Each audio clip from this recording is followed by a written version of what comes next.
कि कैसे कहूँ कि लड़कों को गम नहीं होता, कैसे कहूँ कि लड़कों को गम नहीं होता, रोते वो भी घर पास मुस्कुराने का हुनर नहीं होता। हैं इतनी परेशानियाँ वो सबको भूल जाते हैं इतनी परेशानियाँ और वो सबको भूल जाते हैं इतनी जिम्मेदारियाँ वो सबको निभाते हैं। उम्र से ज़्यादा तो वो जिम्मेदारियों से बड़े होते हैं और भर जाए पेट घर वालों का इसी कोशिश में कई रात तो वो भूखे ही। मोहब्बत से बात करना भी तो मोहब्बत है, अपनी मोहब्बत से बात करना भी तो मोहब्बत है। अब रकीब की रकाबत को रकीब न समझे तो क्या खास। मुझे दुनियादारी समझ आती नहीं थी, नादान थी मैं, शैतानियाँ जाती नहीं थी।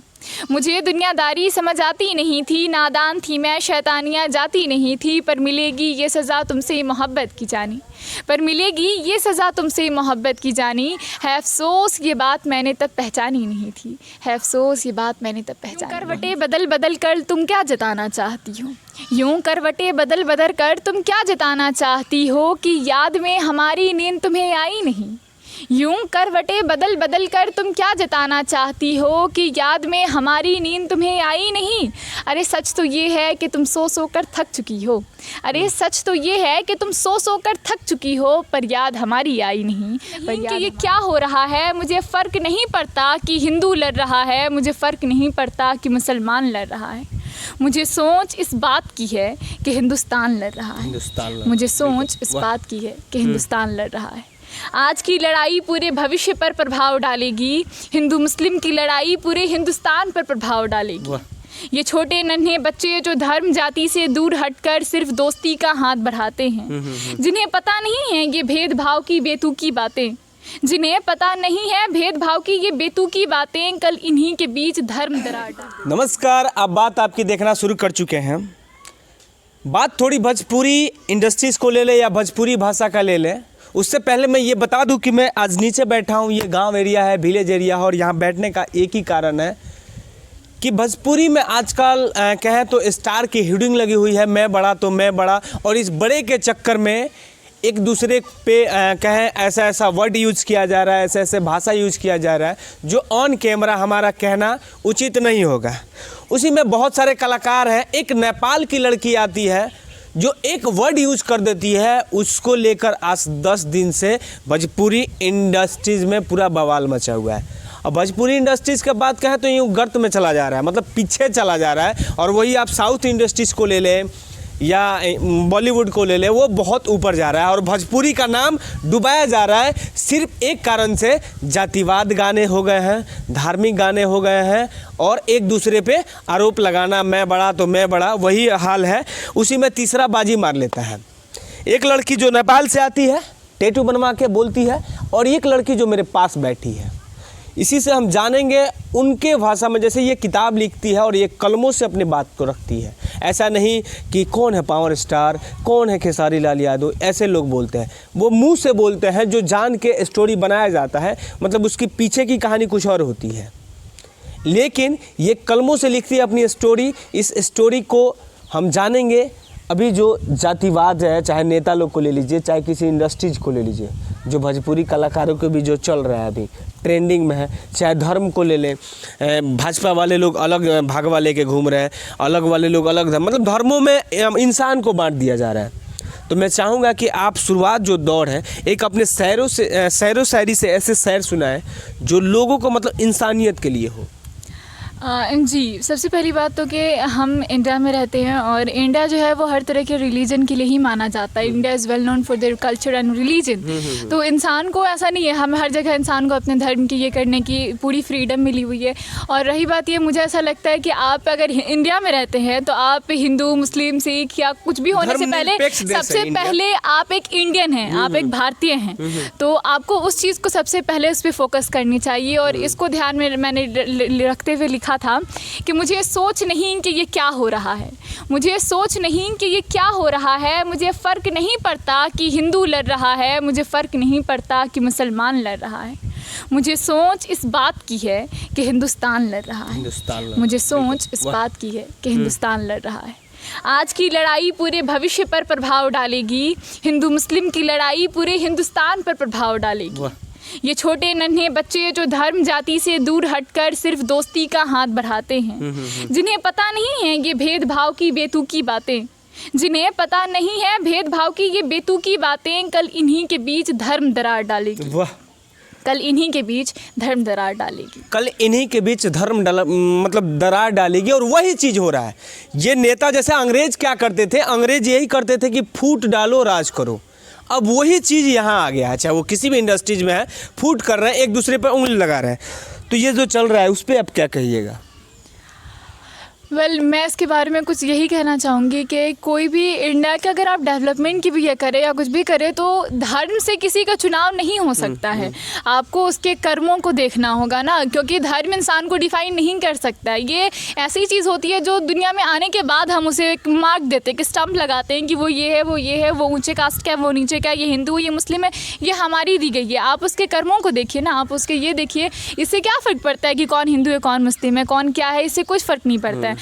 मैटर ये करता है कि कौन क्या कर रहा है, कौन राजपूत है, कौन भुंजार है, ये सारा चीज़ है। बिल्कुल नहीं, इससे कोई फर्क ही नहीं पड़ता है। चलिए, आप सैर के लिए जाने जाते हैं और आप शायरी लिखती भी हैं, कहानियाँ भी लिखती हैं, तो कुछ सैरो शायरी से आप ऐसे सुनाए जो लोगों को दिल को छुए, या मतलब यूँ कहें आजकल जो समाज है, कहें हार्ट ब्रोकन, ऐसा बहुत सारी चीज़। किसी का देखिएगा हार्ट ब्रोकन सैड बॉय अपना प्रोफाइल पे लिखता है, तो उस पर कुछ सुनाइए। हाँ चलें, एक मैंने लिखा था, ये आई डोंट थिंक ये ब्रोकन हार्ट है, बट फिर भी ये थोड़ा अलग सा है, मुझे ये पसंद है। मैंने अपनी बहन को ऐसे देखते हुए, बहुत मैं छोटी थी तब लिखा था मैंने। तो ये मैंने लिखा था कि यूं करवटें बदल बदल कर तुम क्या जताना चाहती हो, यूं करवटें बदल बदल कर तुम क्या जताना चाहती हो कि याद में हमारी नींद तुम्हें आई नहीं। यूं करवटें बदल बदल कर तुम क्या जताना चाहती हो कि याद में हमारी नींद तुम्हें आई नहीं। अरे सच तो ये है कि तुम सो सो कर थक चुकी हो, अरे सच तो ये है कि तुम सो सो कर थक चुकी हो, पर याद हमारी आई नहीं, पर याद हमारी आई नहीं। पर याद हमारी आई नहीं, ये लड़कियों के लिए था। मतलब आप तो अपने सिस्टर के लिए बनाई थी, लेकिन खास कर ये अपनी सारी पोइट्रीज ऐसे ही बनाती हूँ। लाइक मैं ब्रोकन हार्ट लिखूँ या मोटिवेशनल लिखूँ या कुछ भी लिखूँ, तो मैं बस अपने ये करती हूँ ना, क्योंकि आपको बस थोड़ा पॉइंट लेना रहता है। अब ऐसा थोड़ी ना कि मैं ब्रोकन हार्ट लिखती हूँ तो आई जस्ट फील कि मेरे साथ ऐसा हुआ है तभी मैं वो लिख रही हूँ। नहीं, मैं बस वो सामने देखती हूँ, लोगों को सुनती हूँ लोगों से, और फिर अपना वो लिख देती हूँ। लेकिन पुराना ये इतिहास रहा है, जितने लोगों को ठोकर लगता है, मतलब वो कामयाब हो जाते हैं, या किताब लिखना या शेर व शायरी लिखना वो शुरू कर देते हैं। आप जितने भी शायर, मतलब शेर वाले को देखेंगे, उनके लाइफ में कुछ ना कुछ होती है जिसके वजह से वो किताब लिखते हैं। तो आपके लाइफ में क्या हुआ कि आपने लिखना शुरू कर दिया? चलिए, मुझे अगर आप ये कहेंगे कि जिस पर बीतती है, आपके कहने का ये मतलब था कि वही लिखेगा, अगर ये कहेंगे तो मैं समझती हूँ कि इस बार ये इतिहास जो है, ये हिस्ट्री जो है वो टूट रही है। अब हिस्ट्री रिपीट नहीं होगी, इस बार बदलना चाहिए, और वक्त भी बदलते हैं, दौर भी बदलता है। और दूसरी बात, मैं जो लिखती हूँ तो वो मैं अपने आसपास की सोसाइटी को ऑब्जर्व करके लिखती हूँ। ऐसे मुझे ऐसा लगता है किसी चीज़ को लिखने के लिए उसको फील करना ज़रूरी है, लेकिन आप पे बीतना नहीं है। आप दूसरे के दर्द को समझ सकते हैं भाई, ऐसा थोड़ी ना है। फ्रिक्शनल वर्ल्ड जो होता है, फ्रिक्शन खुद का एक बहुत बड़ा वर्ल्ड है, आपको पता नहीं है, लेकिन इमेजिनेशन में इतनी पावर होती है कि वो कुछ भी कर सकती है। अगर आप ऐसे ही मान लें, आप मुझे हटा दें, आप ऐसे बाहर ले लें, ऐसे बहुत सारे राइटर हैं जो कि फेरी टेल्स लिखते हैं, तो उन्होंने फेरी टेल अपने लाइफ में ये तो नहीं किया है। एक बहुत सारे ऐसे लिखते हैं जो आफ्टर लाइफ ये करते हैं, लिखते हैं, तो वो मर कर के एक्सपीरियंस थोड़ी किए हैं, वो जानते हैं, वो ये करते हैं। और आजकल के दौर में, सोशल मीडिया के दौर पे, ये बिल्कुल भी ज़रूरी नहीं है कि आप पर ही बीतेगी तब आप लिखेंगे। चलिए, एक चीज़ और आपसे मैं जानना चाहूँगा। दो आदमी के बीच में अक्सर तीसरा मजा ले लेता है, थर्ड पर्सन कहें तो उसका इंटरेस्ट ले लेता है, और तीसरा लड़ा भी देता है। आप इतिहास भी उठा के देखिएगा तो इतिहास में भी ये सारा चीज़ है। हम आपके बीच अगर थोड़ी सी भी अनबन हुई तो तीसरा कुछ उसको बड़ा चढ़ा के करता है। तो इस पर कुछ लाइनें। अच्छा, इस पे मैंने एक लिखा था कि उसने कहा वो मेरा अपना है, उसने कहा वो मेरा अपना है, मुझे लगा ये सब एक सपना है। उसने कहा कि वो मेरा अपना है, मुझे लगा कि ये सब एक सपना है। फिर दूजे पल ये याद आया कि इसी ने मारा था खंजर, इस बार इससे बचना है, इस बार इससे बचना है। एक दो और सुनाइए आप। चले, एक मैंने ये टंग ट्विस्टर टाइप पोएम लिखी थी, ये मुझे बहुत पसंद है। लिटरली मैं अपने घर में ये 2-3 बार समझाई लोगों को, उसके बाद उन लोगों को एग्जैक्ट इसका ये समझ आया था। तो ये मैंने लिखा था कि अपनी मोहब्बत की मोहब्बत से बात करना भी तो मोहब्बत है, अपनी मोहब्बत की मोहब्बत से बात करना भी तो मोहब्बत है। अब रकीब की रकाबत को रकीब न समझे तो क्या खाक मोहब्बत है। रकीब मतलब? रकीब मतलब होता है लाइक आप जिससे इंटरेक्ट करते हैं उनका जो थर्ड पर्सन होता है, आपने अभी थर्ड पर्सन बोला ना, ये उसके इसमें आता है रकीब। मतलब रकीब तीसरा मजा लेता है। हाँ, if you love someone and she loves और ही लव्स समवन एल्स, तो वो जो होगा ना वो उससे आपका जो रिलेशन हुआ वो रकीब का हुआ। मतलब आप किसी को चाहें वो किसी और को चाहे, यही चीज़ है। एक चीज़ आपसे मैं और जानना चाहूँगा, थोड़े लड़कों के लिए कम लिखा जाता है, लेकिन लड़के तो कहें मतलब बचपन से लेके स्ट्रगल करते हैं। अक्सर बेटियां घर के छोड़ जाती है, लेकिन बेटे भी घर छोड़ के जाते हैं। बेटियां मतलब विदा होती है दूसरे के घर, लेकिन बेटे अपने कैरियर बनाने के लिए, बच्चों के कैरियर बनाने के लिए, माता पिता का कैरियर बनाने के लिए उनको घर छोड़ना पड़ता है। तो कुछ बेटों के लिए हो जाए। जी बिल्कुल, मैंने ये पहले भी कहा था, आपके ही चैनल पे मैंने ये कहा था कि एक घर को, एक ज़िंदगी को बनाने के लिए जितनी इम्पोर्टेंस लड़कियों की होती है उतनी लड़कों की भी होती है। कोई किसी एक के बगैर कुछ नहीं हो पाएगा। तो इसको मैंने ये लिखा था, लड़के भी बहुत ज़्यादा सेक्रीफाइस करते हैं, दोनों का ये अलग अलग होता है, सब एक फील्ड में नहीं करते हैं। तो इस पर ये मैंने लिखा था, ये मेरी अपकमिंग 4th बुक में ये आपको ये पोएम मिलेगी। तो ये मैंने लड़कों पर लिखा था कि कैसे कहूँ कि लड़कों को गम नहीं होता, कैसे कहूँ कि लड़कों को गम नहीं होता, रोते वो भी घर पास मुस्कुराने का हुनर नहीं होता। हैं इतनी परेशानियाँ वो सबको भूल जाते हैं इतनी परेशानियाँ और वो सबको भूल जाते हैं इतनी जिम्मेदारियाँ वो सबको निभाते हैं। उम्र से ज़्यादा तो वो जिम्मेदारियों से बड़े होते हैं और भर जाए पेट घर वालों का इसी कोशिश में, कई रात तो वो भूखे ही सोते हैं। अरे वाह! ये मैंने आपको बीच का समझाया है, मतलब बताया है। और ये बीच आगे की पोएम जो है ये काफ़ी बड़ी पोएम है और ये आपको मेरी 4th बुक में मिलेगी। एक दो और शायरी सुना दीजिए जो लोगों को ज़्यादा पसंद आए। ज़रूर। एक मेरी शायरी थी, ये मैंने लिखा था, आई थिंक बहुत टाइम हो गया इसे लिखे हुए।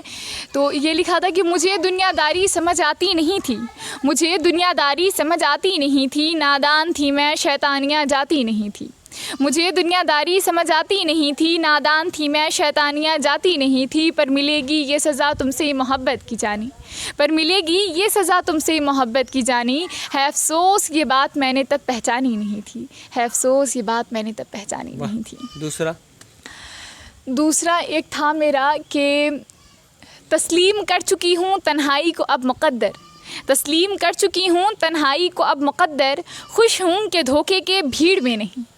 ये जो नया साथी है कुछ अच्छा सा लगा, ये जो नया साथी है कुछ अच्छा सा लगा, नाम तन्हाई जो सुना कुछ अपना सा लगा। नाम तन्हाई सुना कुछ अपना सा लगा। मतलब तन्हाई जो है, तन्हाई का मतलब होता है कि आप एक दूसरे से, अकेलापन, एलोन जिसको इंग्लिश में हम कह सकते हैं, फीलिंग एलोन विथ समवन कह सकते हैं सीधे तौर पे। एक दो और सुनाइए जो मतलब आखिरी वाला जो अच्छा लगे लोगों को।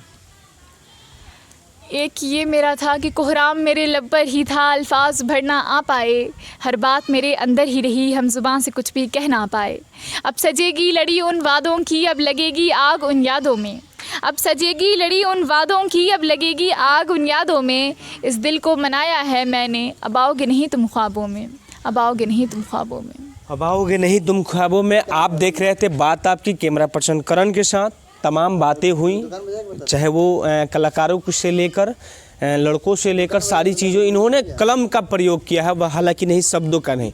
इसीलिए बहुत सारे इंडस्ट्रीज़ में लोग हैं, चाहे राजनीतिक में ले लें, आजकल शब्दों का इस्तेमाल किया जा रहा है। वही मतलब क्या है, अंग्रेज़ों वाला नीति अपनाया जा रहा है, फूट डालो राज करो। चाहे वो भोजपुरी कलाकार हो, चाहे वो कोई भी कलाकार हो, किसी का नाम लेना नहीं चाहता हूँ कि हमें भी इसमें पीछे